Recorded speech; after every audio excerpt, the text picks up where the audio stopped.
जय हिंद साथियों, नमस्कार। आप देख रहे हैं एमपी जॉब अलर्ट। आज आपके लिए भक्तिकालीन सीरीज का ये अगला वीडियो है, जो कि रीतिकाल से संबंधित पूरा डिटेल वाइज स्टडी करेंगे और इसको पूरा विस्तार से जानेंगे। तो चलिए शुरू करते हैं। रीतिकाल का जो समय सीमा मानी जाती है वो 1700 से 1900 विक्रम संवत तक का समय माना गया है। इसे विशेषतः तात्कालिक दरबारी कवि संस्कृति और संस्कृत साहित्य से उत्तेजना मिली है। मतलब जो दरबारी संस्कृति और संस्कृत साहित्य है, इससे इसको कुछ वो मिला है। जैसे कि इसके जो समय के जो कवि हुआ करते थे वो सभी दरबारी हुआ करते थे, तो संस्कृत साहित्य के साथ उसे शास्त्रीय अनुशासन की ओर प्रवृत्त किया। हिंदी में रीति या काव्य रीति शब्द का प्रयोग काव्य शास्त्र के लिए हुआ था, इसलिए काव्य शास्त्रबद्ध सामान्य सृजन प्रवृत्ति और रस अलंकार आदि के निरूपक बहुसंख्यक लक्षण ग्रंथों को ध्यान में रखते हुए इस समय के काव्य को रीति काव्य कहा गया है। इस समय लक्षण ग्रंथ, अलंकार, रस, छंद आदि का क्या है, बहुसंख्यक प्रयोग किया गया है, इसलिए इसको रीति काव्य कहा गया है। इस काव्य की जो श्रृंगारी प्रवृत्तियां हैं वो पुरानी परंपरा से स्पष्ट है। अब संकेत संस्कृत, प्राकृतिक, अपभ्रंश, फारसी, हिंदी के आदि काव्य या कृष्ण काव्य की श्रृंगारी जो प्रवृत्तियां में मिलते हैं। इस काल में कई कवि ऐसे भी हुए हैं जो आचार्य भी थे और जिन्होंने विविध काव्यांगों के लक्षण देने वाले ग्रंथ भी लिखे हैं। इस युग में श्रृंगार की प्रधानता रही है। इस युग में मुक्तक रचना का भी प्रयोग हुआ है। मुख्यतः कवित्व, सवैये और दोहे इस युग में लिखे गए हैं। अब रीतिकाल का नामकरण। रीतिकाल का नामकरण देखिए, अलग अलग कवियों ने अलग अलग अपने मत या विचार दिए हैं। जैसे कि आचार्य रामचंद्र शुक्ल जी के अनुसार रीतिकाल नाम दिया गया है ना। और अगले हमारे कवि हुए तो पंडित विश्वनाथ प्रसाद मिश्र, इन्होंने रीतिकाल को श्रृंगार काल की संज्ञा दी। और डॉक्टर रमाशंकर शुक्ल रसाल ने इन्हें कलाकाल कहा है। और त्रिलोचन शास्त्री ने क्या कहा है, तो अंधकार काल कहा है। सभी के विचार और सभी के मत अलग अलग हैं, तो अपन को इसको थोड़ा सा ध्यान में रखते हुए चलना है, क्योंकि एग्जाम की दृष्टि से कहीं से भी प्रश्न उठा लिया जा सकता है। तो इसमें अब देखते हैं प्रवर्तक। तो इसमें रीतिकाल जो नामकरण है उसमें तो सर्वमान्य जो है वो आचार्य रामचंद्र शुक्ल जी का ही है, जिसे रीतिकाल कहा गया है ना। अब प्रवर्तक के तौर पर देखें तो आचार्य रामचंद्र शुक्ल जी ने चिंतामणि को रीतिकाल का प्रवर्तक माना है। और जो विश्वनाथ प्रसाद मिश्र हैं, इन्होंने कृपाराम को रीतिकाल का प्रवर्तक माना है। नंगेंद्र ने केशवदास को रीतिकाल का प्रवर्तक माना है। रीति को काव्य की आत्मा मानकर आचार्य बामन ने रीतिकाल का प्रवर्तन किया है। आचार्य बामन के अनुसार विशिष्ट पद रचना रीति अर्थात गुण, विशिष्ट रचना पद संघटना पद्धति विशेष का नाम ही क्या है, रीति है।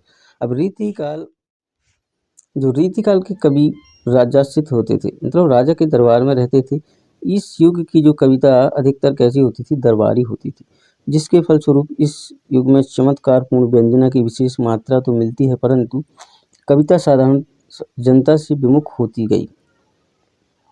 रीतिकाल को हिंदी साहित्य का मध्यकाल भी कहा जाता है। जैसे कि रीति का अर्थ पद्धति, रस, अलंकार, गुण, ध्वनि और नायिका भेद आदि काव्यांगों के विवेचन करते हैं। इनके लक्षण बताते हुए रचे गए काव्य की प्रधानता के कारण इस काल को रीतिकाल कहा गया। अब रीतिकाल के जो प्रवर्तक कवियों में केशवदास और चिंतामणि का नाम प्रमुख रूप से लिया जाता है। हालांकि इनके जो प्रवर्तक के तौर पर माने जाते हैं तो केशवदास को ही माना गया है। तो चिंतामणि भी हैं उनके साथ, तो इनका प्रमुख रूप से नाम लिया जाता है, लेकिन आम तौर पर केशवदास ही रीतिकाल के प्रवर्तक माने जाते हैं। उक्त सभी विद्वानों के दिए गए नामों में से जो सर्वमान्य नामकरण है वो रीतिकाल ही है, जिसे आचार्य रामचंद्र शुक्ल ने दिया था। और उन्होंने उत्तर मध्यकाल में रीति नामक तत्व की प्रधानता के कारण इस काल को रीतिकाल नाम की संज्ञा दी थी। इस काल के कवियों को 3 श्रेणियों में बांटा जा सकता है, जैसे कि रीतिबद्ध, रीतिमुक्त, रीति से। रीतिबद्ध का आशय, तो देखिए रीतिबद्ध इस वर्ग में जो कवि आते हैं वो रीति के बंधन में बंधे हुए हैं, अर्थात जिन कवियों ने शास्त्रीय ढंग पर लक्षण उदाहरण प्रस्तुत कर अपने ग्रंथों की रचना की है, वो लक्षण ग्रंथ लिखने वाले इन कवियों में से प्रमुख हैं, जैसे कि चिंतामणि, मतीराम देव, जसवंत सिंह, कुलपति मिश्र, मुंडन, कवि सूरति मिश्र, सोमनाथ, भिखारीदास दूल्हा, उनाथ, ऋषि गोविंद, प्रताप सिंह और ग्वाल कवि आदि रीतिबद्ध शाखा के कवि माने जाते हैं। अगली शाखा हमारी रीति मुक्त। रीति मुक्त में क्या है कि जो रीति काल में कुछ ऐसे कवि भी हुए जिन्होंने लक्षण ग्रंथ लिखने की परंपरा का पालन नहीं किया है और उनकी जो रचनाएं हैं किसी भी रीति पद्धति का अनुसरण भी दिखाई नहीं देते हैं। चूँकि ये कवि लक्षण ग्रंथों से मुक्त होकर रचना करते थे, इसलिए इन्हें रीति मुक्त कवि माना जाता है। इन कवियों में जो कवि थे जैसे कि घनानंद, बोधा, आलम ठाकुर, द्विजदेव आदि प्रमुख थे जो रीति मुक्त कवि माने जाते हैं, रीति मुक्त धारा के कवि हैं। अगली है अपनी रीति सिद्ध। तो रीति सिद्ध धारा क्या है? तो रीति सिद्ध में वह कवि आते हैं जिन्होंने रीति ग्रंथ नहीं लिखे, किंतु रीति की उन्हें भली भांति जानकारी थी और वो रीति में पारंगत थे। उन्होंने और काव्य ग्रंथों में पूरा उपयोग अपने काव्य ग्रंथों में किया है। जैसे इस वर्ग के प्रतिनिधि कवि थे वो बिहारी कवि माने जाते हैं। जो रीति सिद्ध शाखा के कवि हैं वो कौन थे? तो बिहारी कवि हैं। और राम सहानी, ब्रंद कवि आदि भी इन्हीं की श्रेणी में आते हैं रीति सिद्ध शाखा की। रीति काल की विशेषताएं हैं कुछ, इसको देखते हैं।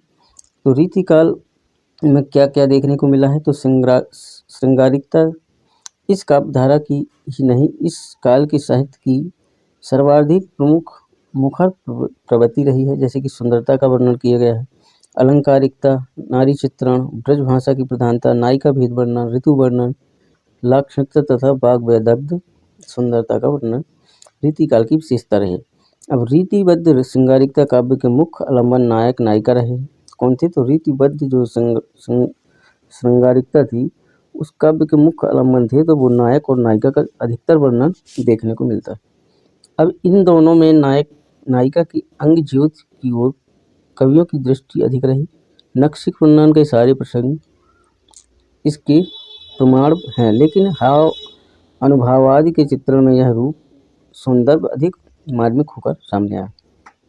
जैसे कि अलंकारिकता, तो चमत्कार प्रदर्शन की प्रवृत्ति रीतिकाल के समान प्रवृत्ति ही चमत्कार का मतलब ही है अलंकार प्रधान होना। तत्कालीन रीतिबद्ध कवि अलंकारों पर अधिक ध्यान देते थे, वह इन अलंकारों पर विशेष ध्यान दिया है। जैसे कि ऋतु वर्णन है, तो ऋतु वर्णन में क्या है कि रीतिकालीन काव्य की एक प्रवृत्ति ऋतु वर्णन ही रही। जैसे कि रीतिकालीन कवियों के ने अधिकतर जो ऋतु वर्णन उद्दीपन के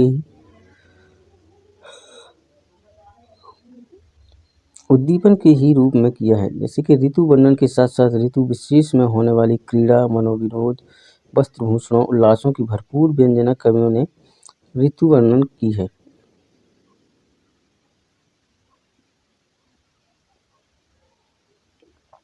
इनके अतिरिक्त कवियों ने ऋतु विशेष में होने वाली तीज त्योहारों को भी संश्लिष्ट चित्र खींचे गए हैं। जैसे कि नायिका भेद वर्णन, रीतिकालीन कवियों को भारतीय काम शास्त्र से बड़ी प्रेरणा मिली है। काम शास्त्र में अनेक प्रकार की नायिकाओं का वर्णन किया गया है। युग की श्रृंगारी मनोवृत्ति ने वहां से प्रेरणा पाकर तथा सम्राटों, राजाओं और नवाबों के हरम में रहने वाले कोटि कोटि सुंदरियों की लीलाओं, काल चेष्टाओं आदि से प्रभावित होकर साहित्य में नायिका भेद के रूप में भी उनकी अवतारणा देखने को मिली है। तो इस तरह से रीतिकाल से संबंधित जो हमारा टॉपिक था वो पूर्ण हुआ।